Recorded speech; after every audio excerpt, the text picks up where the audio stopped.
red corner, we have Firkin, the owner of 26 fake Birkins.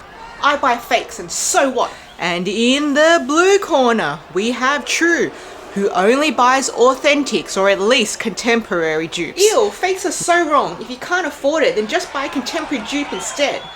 Now let's get ready to rumble! So this is the great handbag debate.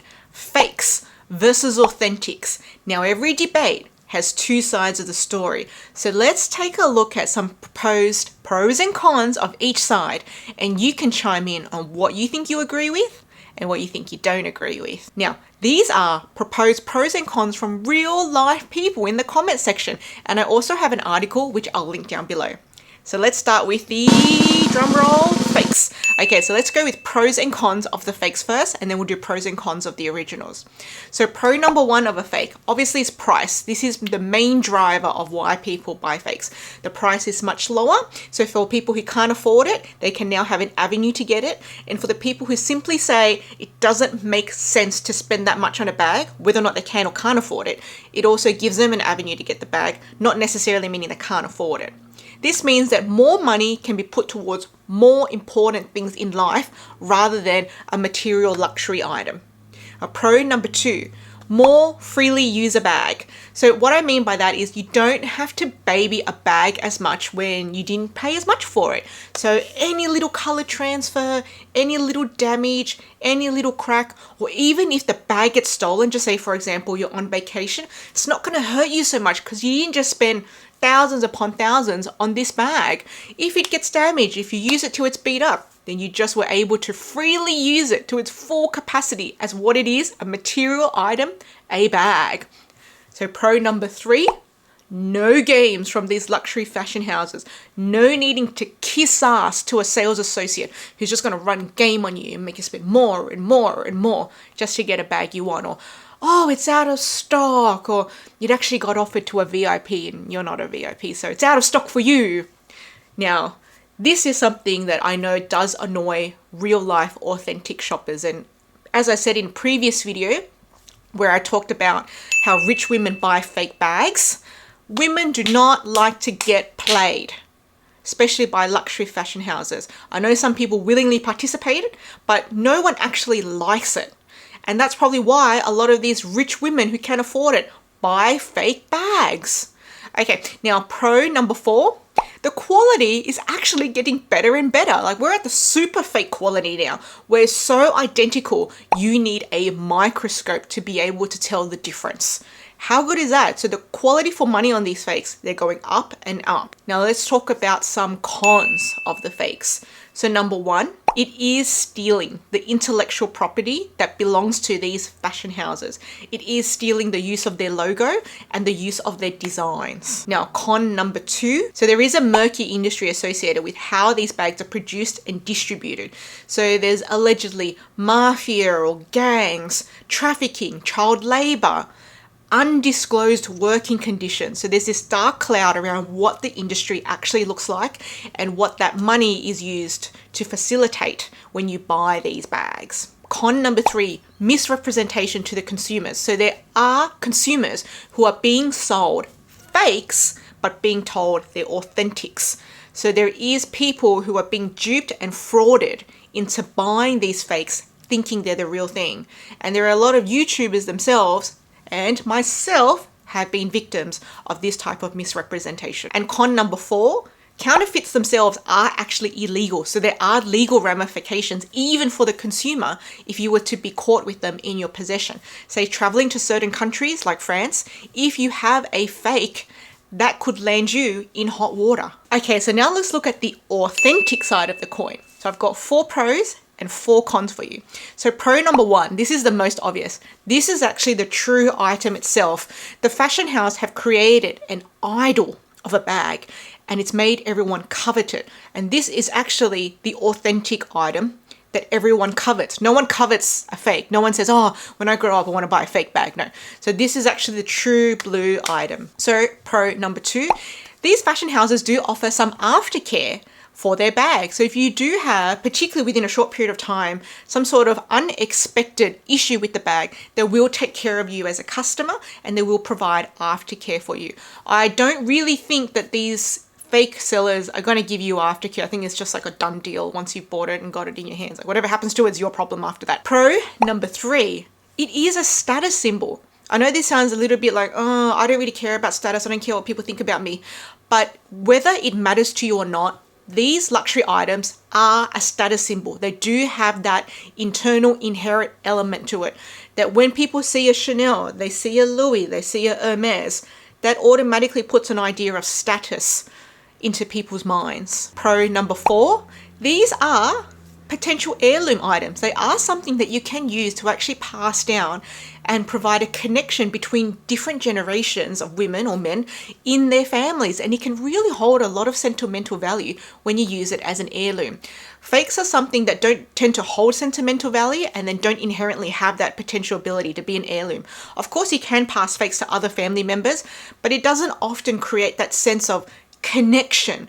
Like people won't go, oh yes, my mum handed me down this fake Chanel and it really means a lot to me. Usually that doesn't really happen with the fakes. So having that sort of family sentimental connection is an underlying thing that I think can be quite significant. Now the 4 cons. Con number 1, high premium in the price just for the name, not for the quality or the craftsmanship, but simply just for the name. Huge premiums.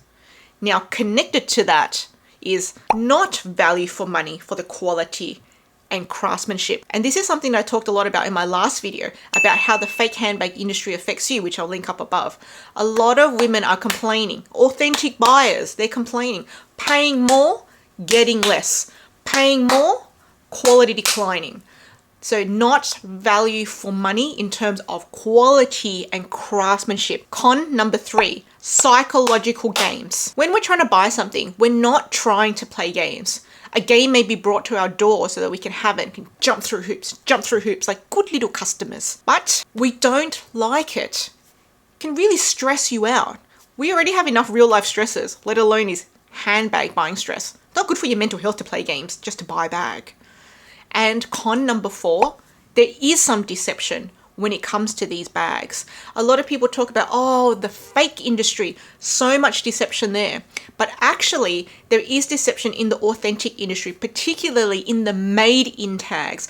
A lot of these made in France, made in Italy, made in Spain, made in wherever, a lot of those times, the whole bag isn't entirely constructed in that country.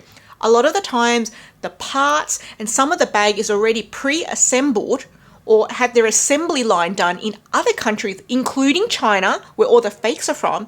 And then just to satisfy the rules to be able to say made in blah, blah, they'll do whatever final assembly in that country so they can stick that tag on. So my made in France, my made in Italy bags could actually be 70% made in China, 30% assembled in France.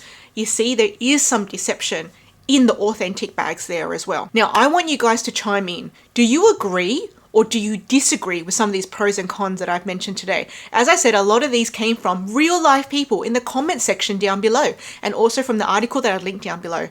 Now, I want to get into your frame of mind. I want to get into your mindset. I'm going to give you 3 scenarios and I want you to tell me what you would do, what your personal decision would be. And if you want to elaborate more into your answer, please do so in the comment section down below. Okay, so scenario number 1.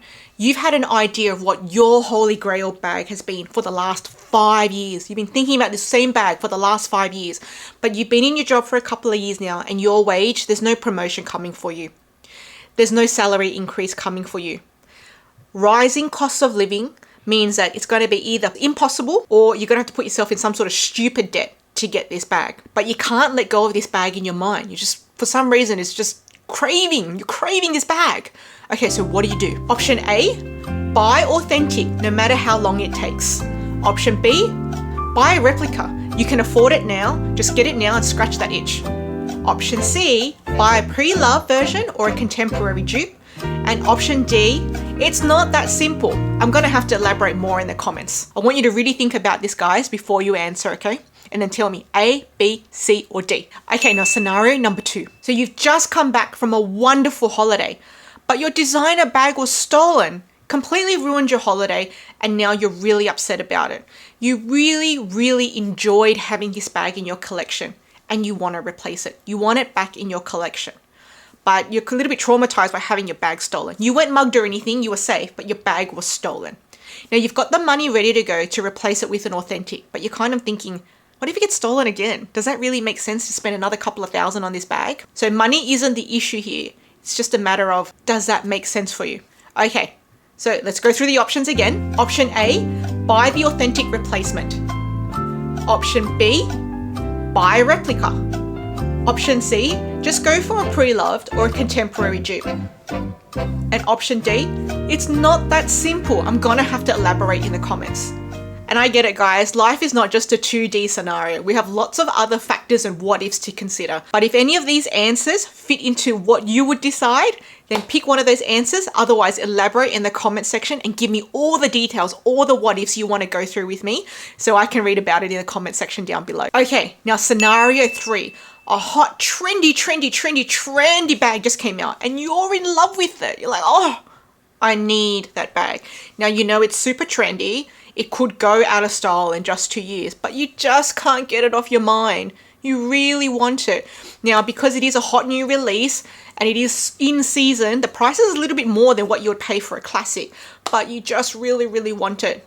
Now, you have the money to go for it, but also at the same time, does that make sense? Because that's going to be a bit of a quick hit if it's out of style in 2 years.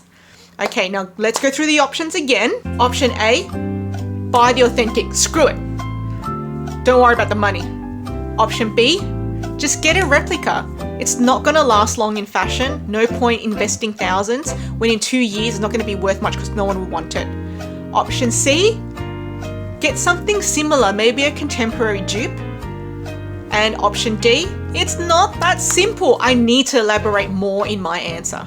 Okay guys, I'm really looking forward to hearing your answers for each scenario in the comment section, and I'd love to just compare the answers of the different people and the different mindsets too. If you have more to add to the conversation, go to the comment section, guys. I can't wait to read all of your comments.